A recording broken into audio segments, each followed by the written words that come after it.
Audiolibros en 15 minutos.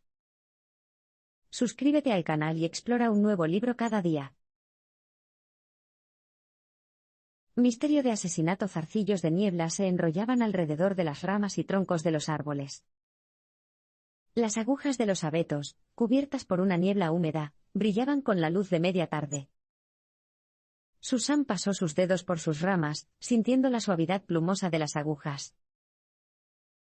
Su destino era un claro, una sección de 30 hectáreas de árboles completamente talados.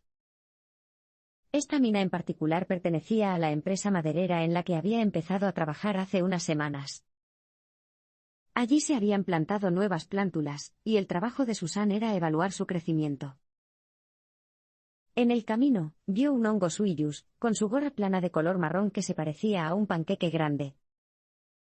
Arrancó uno del suelo y vio pequeños hilos amarillos, micelio, que se extendían desde el tallo hasta el suelo.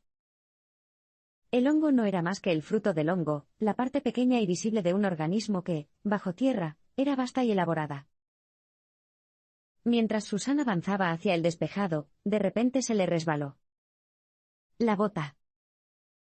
En un intento por mantener el equilibrio, instintivamente agarró un árbol joven cercano, y lo arrancó del suelo mientras caía cuesta abajo. Cuando finalmente descansó, todavía se aferraba al árbol joven. Observó que sus raíces estaban cubiertas de humus, pero había algo más. Las puntas de las raíces brillaban de un amarillo brillante, igual que el hongo suillus que había recogido. Curiosa, comenzó a cavar en el suelo del bosque. Parecía que cada parte del suelo estaba cubierta por el mismo micelio amarillo, junto con micelio de otros colores. ¿Cuál era su propósito? Finalmente, Susan llegó a la conclusión. Los restos muertos de los árboles, blancos y desgastados, sobresalían del suelo como huesos, mientras que las nuevas plántulas brotaban en hileras ordenadas y uniformes para maximizar la producción de madera. Bueno, esa era la teoría, de todos modos. Pero estas plántulas parecían estar apenas vivas. Sacando del suelo una de aspecto especialmente triste, examinó sus raíces, gruesas y negras, sin puntas blancas. El trabajo de plantación fue perfecto, pero algo andaba mal. Las raíces no lograban conectarse con el suelo.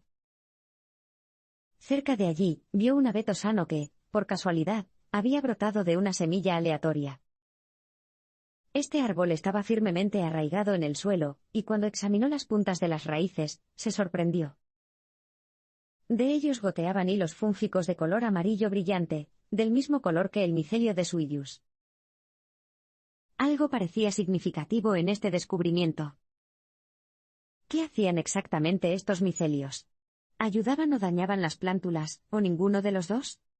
A Susan se le pasó por la cabeza una larga lista de posibilidades mientras escribía su análisis de la plantación. Había sido un fracaso. Pero, ¿qué debe hacer la empresa maderera al respecto? ¿Replantar todas las plántulas con los mismos métodos? Esa sería la opción más barata, a menos que todas las plántulas volvieran a morir. Se necesitaba una nueva solución, pero, ¿qué? Mutualismo. El hermano de Susan, Kelly, estaba ahorcajada sobre la cerca que separaba a su toro de la arena. Llevaba un sombrero de vaquero marrón, jeans de mezclilla y chaparrones de cuero, una visión del lejano oeste, desplazado en el tiempo. Esta era la venerable tradición del rodeo. Kelly inclinó su sombrero ante el árbitro, agarró la soga que envolvía el cuello del toro, y se sentó ahorcajada sobre el furioso animal. La puerta se abrió de golpe, y las extremidades del toro inmediatamente comenzaron a dar patadas y torceduras en todas direcciones. Si Kelly pudiera permanecer 8 segundos en el toro, ganaría el premio en metálico. Todo o nada. Pasaron los segundos y Susan gritó con fuerza en la garganta, con los puños levantados. Cuando llegó el 7º segundo, el toro se sacudió violentamente. Kelly salió volando y aterrizó sobre su hombro con un ruido sordo repugnante. Después, a pesar de su hombro recién dislocado, y de la falta de premios en metálico, Kelly estaba de buen humor. Él y Susan compartieron una charla desenfadada que le recordó los buenos tiempos, antes de que sus padres se separaran y su relación se volviera tensa. De regreso a casa, Susan pasó junto a una ardilla, que parloteaba mientras comía una trufa de color marrón oscuro. Había obtenido el sabroso bocado excavando el terreno cercano, un terreno que Susan también quiso investigar entonces. Al cavar entre capas de arcilla cubiertas de micelio negro, finalmente encontró un punto débil, una trufa. En un extremo había una gruesa hebra de micelio que recordaba a Susan a un cordón umbilical. Para su sorpresa, el hilo terminaba en las puntas de las raíces de un abeto Douglas cercano, que el micelio había rodeado por completo. La trufa y el árbol estaban unidos en un todo unificado. Eso significaba que la relación tenía que ser sana, el abeto estaba prosperando y el hongo estaba tan sano que había brotado una fruta, una trufa. También había otras implicaciones. Como el hongo cubría completamente las puntas de las raíces del árbol, eso significaba que todos los nutrientes y el agua tendrían que pasar a través del hongo antes de llegar al árbol. Pero, ¿por qué el hongo los abandonaría voluntariamente? ¿O el árbol simplemente los agarró con avidez?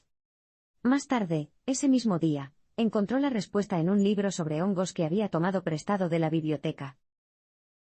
Los hongos que encontró se llamaban micorrícicos. Según el glosario del libro, un hongo micorrícico era aquel que formaba una relación íntima de vida o muerte con una planta, ninguno podía sobrevivir sin el otro. La planta le dio azúcares al hongo, que el hongo necesitaba para que creciera más micelio. A su vez, el hongo penetraba más profundamente en el suelo, recogiendo agua y nutrientes que luego devolvía a la planta. Un intercambio bidireccional. Susan se sorprendió. La industria forestal moderna se centraba en las relaciones competitivas entre las especies de un bosque, no en las cooperativas. Pero empezaba a parecer que las relaciones de cooperación eran, de hecho, esenciales. ¿Podrían estos hongos micorrícicos ser la clave del misterio de las plántulas moribundas de su empresa? Verdugo envolviendo los árboles con cinta rosa, Susan y Ray, su colega, marcaron los márgenes del nuevo talado. Dentro de sus límites había árboles de 500 años de antigüedad. Cada uno de ellos fue condenado a muerte. La idea hizo llorar a Susan. No se opuso, era parte de su trabajo. Sin embargo, su participación en la ejecución pareció atroz y se opuso brutalmente a la naturaleza. ¿Qué estaba haciendo? El verano después de ayudar a Ray, volvió a trabajar para la empresa maderera. Pero cuando la nieve comenzó a cubrir las montañas a finales del otoño, la despidieron. Dolía, pero Susan sabía que, en última instancia, era lo mejor. Quería desempeñar un papel diferente en el bosque. Pero primero tendría que volver a ser la verduga. Comenzó a trabajar para un hombre llamado Alan Bisse, que era investigador del Servicio Forestal de Columbia Británica. Susan no había investigado antes, pero Alan le dio la oportunidad de diseñar un experimento. Estaría investigando los efectos del deshierde en zonas despejadas a gran altitud. El objetivo subyacente era evaluar la política gubernamental más reciente, algo llamado crecer libremente. Consistía en eliminar todas las demás plantas de un área, generalmente con herbicidas, para eliminar cualquier competencia potencial por las plántulas de coníferas. Las plantas nativas, todas y cada una de ellas, se consideraban malas hierbas que había que erradicar. Era una política que enmarcaba los bosques como poco más que granjas de árboles. El experimento requería que Susan matara plantas. ¿No iba eso en contra de todo lo que defendía? Bueno, sí, pero al mismo tiempo, investigar la zona de cultivo libre la ayudaría a aprender a diseñar experimentos. Necesitaba esa base, el conocimiento de cómo ser científica, si quería resolver el misterio de las plántulas moribundas del bosque talado. Cuando Susan y su hermana Robin, que estaba ayudando, llegaron al claro, vieron hierbas y otras plantas que corrían por todas partes. Las empresas plantadoras planeaban matarlo todo con herbicidas, específicamente el Roundup, que supuestamente ayudarían a que crecieran las semillas de abeto. Con la ayuda de Alan, Susan diseñó el experimento. En 3 parcelas separadas, probarían los efectos de diferentes cantidades de herbicidas, 1, 3 y 6 litros, en las plantas de abeto. También habría una parcela que utilizaba una operación de corte manual sin herbicida. Y, finalmente, habría un control, todas las plantas de esa parcela permanecerían intactas. Cada tratamiento se repetiría 10 veces, por lo que estarían absolutamente seguros de los resultados. Los resultados fueron desalentadores, si no inesperados. La dosis máxima de veneno había sido la más eficaz para matar al resto de las plantas de la plantación, dejando solo las plántulas de abeto. Pero, como Alan le recordó a Susan, eso fue todo lo que el experimento demostró: una gran dosis de veneno eliminaría las malas hierbas. No decía nada sobre si el plan de cultivo libre realmente ayudaría a las plántulas a sobrevivir a largo plazo.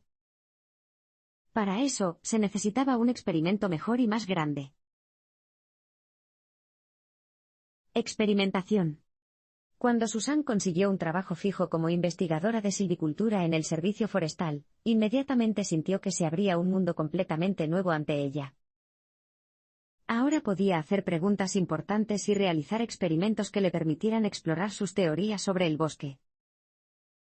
Con su primera beca de investigación, probaría los efectos de las conexiones micorrízicas en la supervivencia de las plántulas de coníferas. Además, probaría si las plantas nativas ayudaban o no a forjar esas conexiones micorrízicas entre las plántulas y los hongos. Diseñar el experimento ya era bastante complicado, pero en realidad ejecutarlo lo era aún más. De hecho, se necesitaron 4 años y 4 replantaciones porque las plántulas seguían muriendo. El sitio parecía ser un agujero negro mortal para ellos. Solo las exuberantes hierbas de cada parcela parecían estar bien. Ese mismo hecho le dio a Susan un día un destello de perspicacia. Sabía que tanto el abeto de Douglas como el alerce occidental solo podían establecer relaciones con los hongos ectomicorrícicos, un tipo específico de hongo que se envuelve alrededor de la parte exterior de las puntas de las raíces de un árbol. Las gramíneas, por otro lado, trabajaban con hongos micorrícicos arbusculares que penetran en las células de las raíces. ¿Podrían las plántulas sobrevivir solo si se combinaran con el tipo correcto de hongo micorrícico?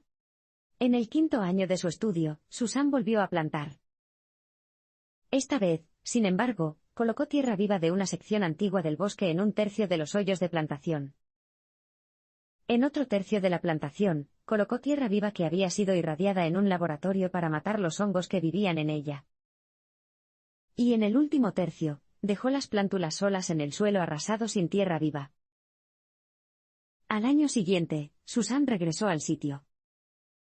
¿Y qué encontró? Las plántulas que vivían en el suelo viejo y lleno de hongos estaban sanas, incluso prosperando. Mientras que las que estaban en el suelo irradiado, y en el suelo intacto estaban completamente muertas. Después de desenterrar las plántulas, Susan descubrió que las muertas no tenían nada adherido, ni puntas de raíces nuevas ni hongos. ¿Pero los sanos? De ellos colgaba un brillante y deslumbrante arcoíris de hongos, con micelios resplandecientes en todos los colores imaginables. Susan estaba encantada. Había descubierto que el suelo viejo, con sus numerosos hongos, mantenía a los árboles sanos y prósperos. Sin embargo, esto era solo la punta del iceberg. Los bosques de su infancia se estaban transformando en monocultivos utilizando estas incesantes técnicas de cultivo libre. En resumen, había mucho trabajo por hacer. El día que terminó de tomar muestras del experimento, Susan se acercó a un abedul más viejo y presionó sus manos contra su corteza. Susurró su agradecimiento por su sabiduría. A cambio, hizo una promesa: aprender más sobre la compleja red de relaciones en el bosque y difundir que la ruptura de esas relaciones estaba acabando con los árboles. Para cumplir esa promesa, necesitaba más educación. Era hora de ir a la escuela de posgrado. Palabras de lucha. El público se asomaba ante ella, oscuro y amenazador. Imagínate que todas son coles, se dijo a sí misma. Como papá dijo que hiciera. Ese día, presentó los resultados de su experimento de maestría, en el que había probado los efectos de los alisos en el crecimiento de los pinos. Estaba especialmente nerviosa porque su investigación había revelado algunas verdades incómodas, pero vitales. El aliso, como muchas otras especies de árboles, era considerado una mala hierba por las empresas plantadoras. Era un árbol sediento que parecía absorber toda el agua de una parcela, dejando poca para los pinos. Pero la historia completa era mucho más compleja. Es cierto que los alisos extraían agua del suelo en ciertos momentos, especialmente en pleno verano. Pero también exudaban agua a través de sus raíces, y la redirigían al suelo seco de la superficie. En las parcelas sin alisos, este proceso no ocurrió y la capa superior del suelo permaneció seca, por lo que cuando llovía, gran parte del agua se deslizaba de la superficie. Esto significó que, con el tiempo, las parcelas densas en alisos ganaron agua en comparación con las que no tenían alisos. Además, cuando las hojas de los alisos se descompusieron en otoño, liberaron una gran cantidad de nitrógeno, un nutriente esencial para los pinos, en el suelo.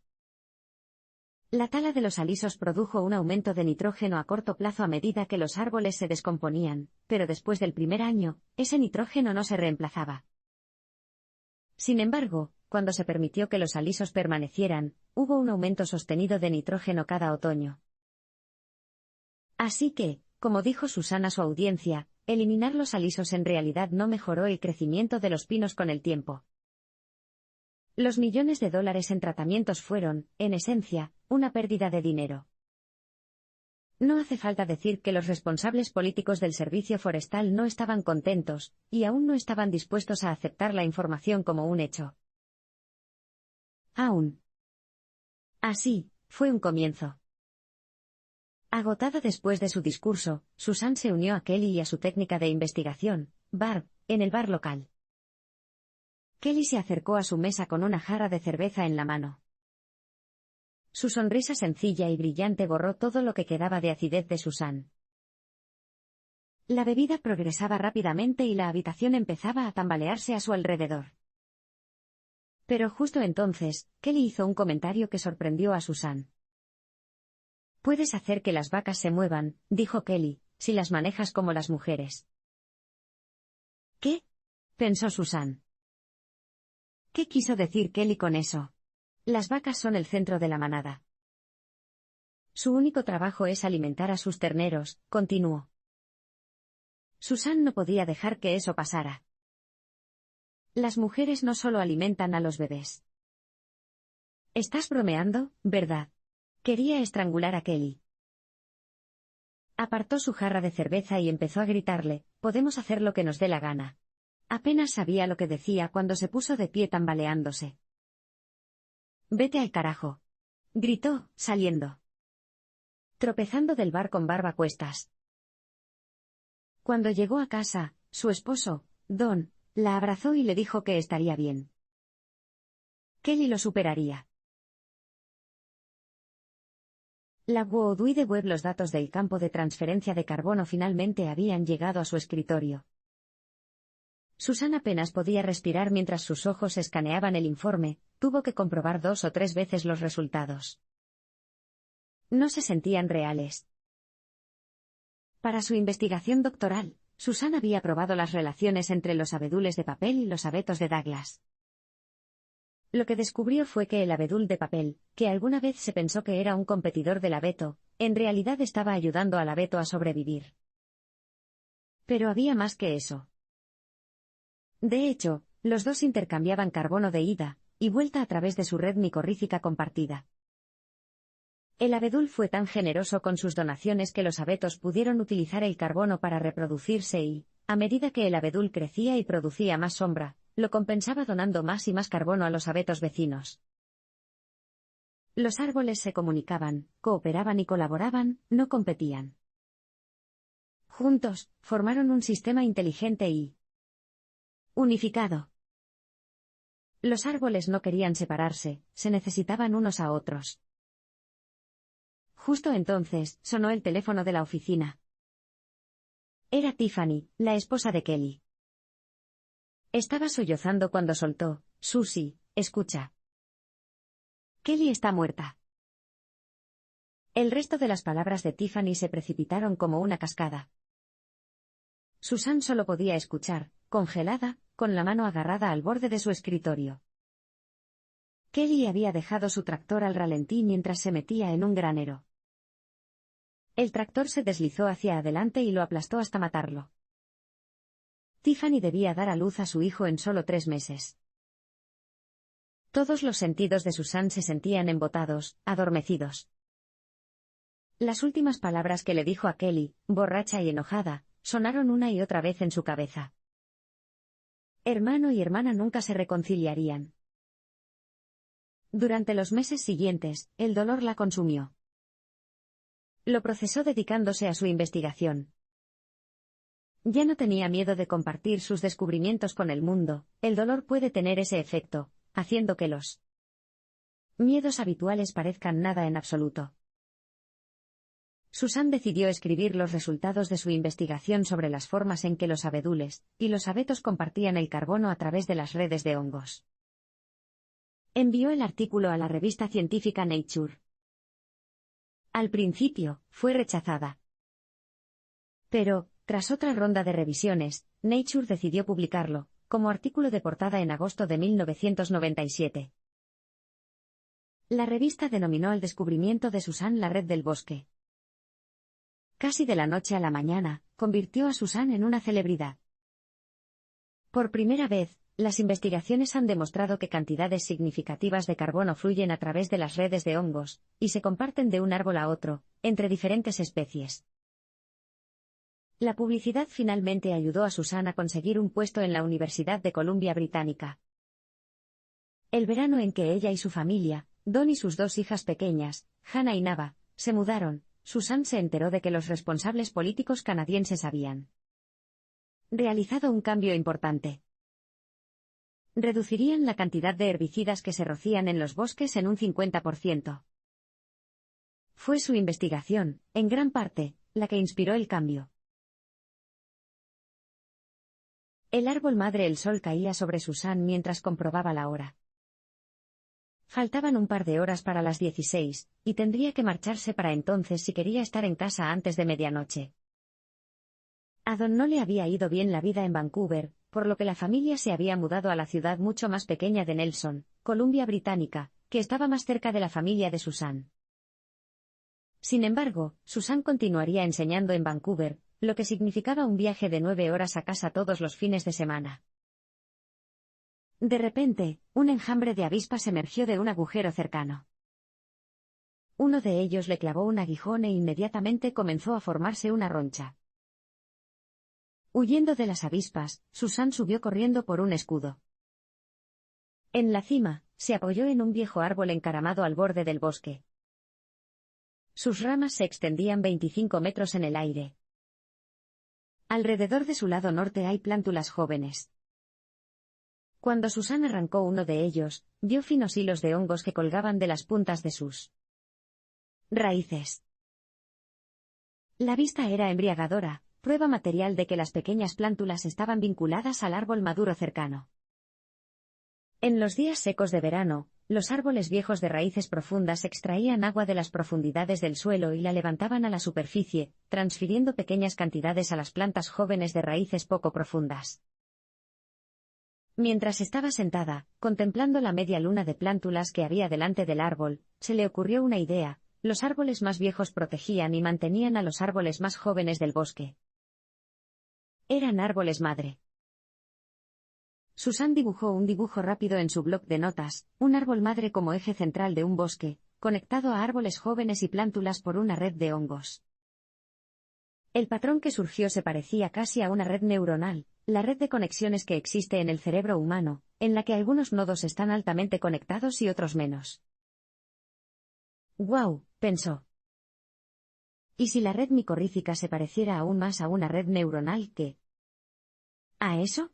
¿Podrían los árboles comunicar sus pensamientos y estados de ánimo precisos mediante la transferencia de ciertas moléculas a través de hongos? Apuntó algunos cálculos.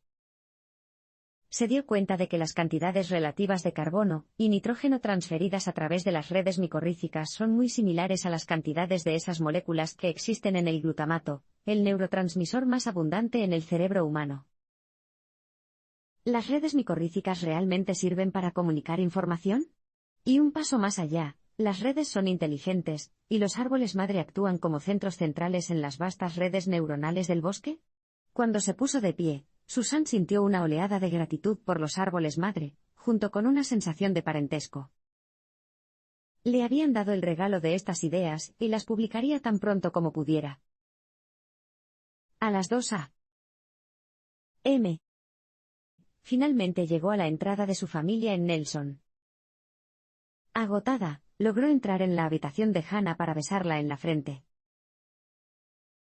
Luego fue a la habitación de su hija menor, Nava, y se acurrucó con ella bajo las sábanas.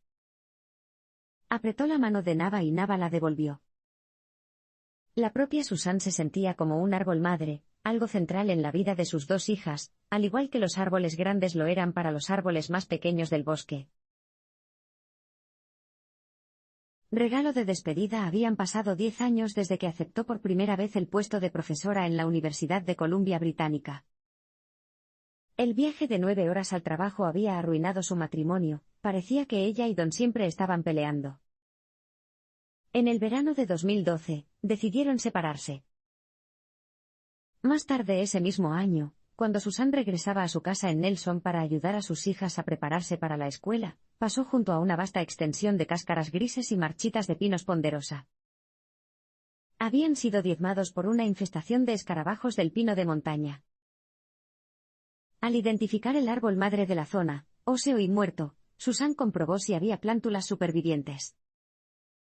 Había unas cuantas ponderosas de 2 años que continuaban con el legado de su árbol madre. Pero cuando Susan midió el contenido de agua del suelo en la zona, el medidor marcó solo el 10%. ¿Cómo sobrevivían estas plántulas con tan poca agua?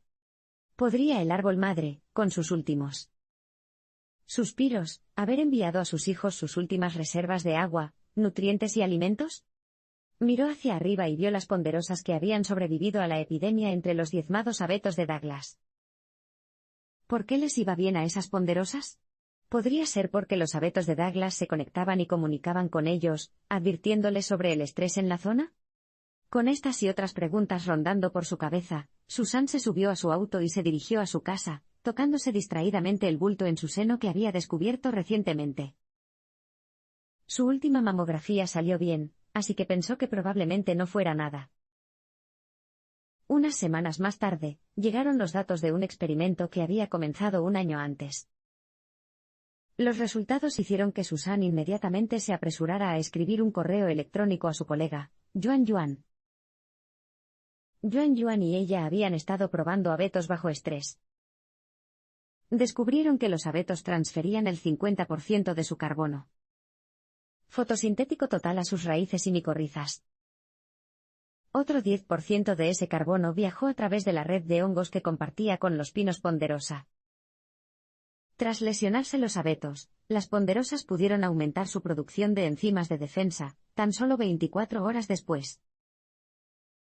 El descubrimiento fue un triunfo. Pero había una preocupación persistente en la mente de Susan. Le habían hecho una biopsia del bulto en el seno hace 2 semanas, y todavía no había recibido respuesta del consultorio del médico. Empezaba a temer lo peor, se convertiría en uno de esos árboles madre moribundos, dando sus últimas reservas de energía y vida para garantizar la supervivencia de sus hijos. Tomó como referencia los resultados del estudio del abeto y la ponderosa. Necesitaba dar a sus hijas todo lo que pudiera, todo su amor, en caso de que sucediera lo peor. Esa noche, les explicó qué era el cáncer, cómo le habían hecho las pruebas, y cómo todas las mujeres tenían que hacerse las pruebas en algún momento. Unos días después, sonó el teléfono. Era el consultorio del médico y llamaban con malas noticias, Susan tenía cáncer. Cuando el médico le explicó qué pruebas necesitaría y cuáles eran sus opciones, pensó, ni siquiera los árboles madre pueden vivir para siempre. Medicina arbórea. El tratamiento del cáncer de Susan requirió una mastectomía doble. Después de que le extirparan los 2 pechos, pensó que su terrible experiencia habría terminado. Y lo habría sido si el cáncer no se hubiera diseminado a sus ganglios linfáticos. Pero lo había hecho. Ahora comenzaría una nueva ronda de tratamientos, 8 infusiones de quimioterapia durante 4 meses. La primera mitad consistiría en la administración de un medicamento llamado Red Devil. La segunda mitad consistiría en infusiones de paclitaxel, un medicamento que proviene de los tejos. Recibió su primera dosis del Red Devil, de color cereza, a mediados del invierno, cuando la nieve caía sobre los árboles solitarios que podía ver por la ventana. Al día siguiente, esquió 20 kilómetros, no iba a dejar que el cáncer la debilitara. En el camino, pasó por un claro corte. Observó que los pinos nuevos habían crecido alrededor de 1 metro desde el año anterior. Dio las gracias a los árboles más viejos por su ayuda a los árboles jóvenes y luego les pidió ayuda. Ella también necesitaba curarse. Mientras tanto, Amanda, estudiante de posgrado de Susan, estaba trabajando en experimentos de reconocimiento de parientes, comprobando cómo los árboles madre interactuaban con las plántulas familiares y no familiares. Los resultados confirmaron lo que ya habían supuesto: los árboles madre enviaban más carbono a los hongos micorrízicos que pertenecían a sus parientes que a los no parientes. Además, los árboles madre crecían cuando estaban al lado de sus hijos. Era una relación bidireccional, como tantas en el bosque. Pero a Susan le resultaba difícil aferrarse a la vida a veces. Las infusiones de paclitaxel le causaron un agotamiento extremo y a veces sintió que no sobreviviría. Sin embargo, estaba decidida a asistir a los cumpleaños y graduaciones de sus hijas. Poco a poco, Susan se dio cuenta de que su médico tenía razón: la medicina para el tejo era más fácil de tratar que Red Devil. Pronto, podría volver a pasear por el bosque con Mary, su antigua vecina y nueva novia. Mary siempre se tomaba las cosas con calma, sin dudar nunca en hacer tiempo para una taza de café cremoso. Y se preocupaba por el bienestar de los bosques tanto como Susan. Un día, María y ella fueron a buscar los tejos que descansaban a la sombra de cedros y arces. Los tejos eran cortos y robustos, con la corteza gruesa y peluda. Susan encontró el árbol madre, con sus hileras de agujas de color verde oscuro y gris, y tiró de la corteza. Debajo, la pulpa del árbol era morada. Finalmente, se terminaron los tratamientos de tejo de Susan. Llevó a Hannah y a Nava a esa misma arboleda para visitar el árbol madre. «Estos son los tejos que hicieron mi medicina», les dijo. Abrazaron los nudosos troncos de los árboles, todos juntos, mientras ella susurraba en silencio su deseo: que los árboles cuiden a sus hijas, todas hijas, tal como la habían cuidado a ella.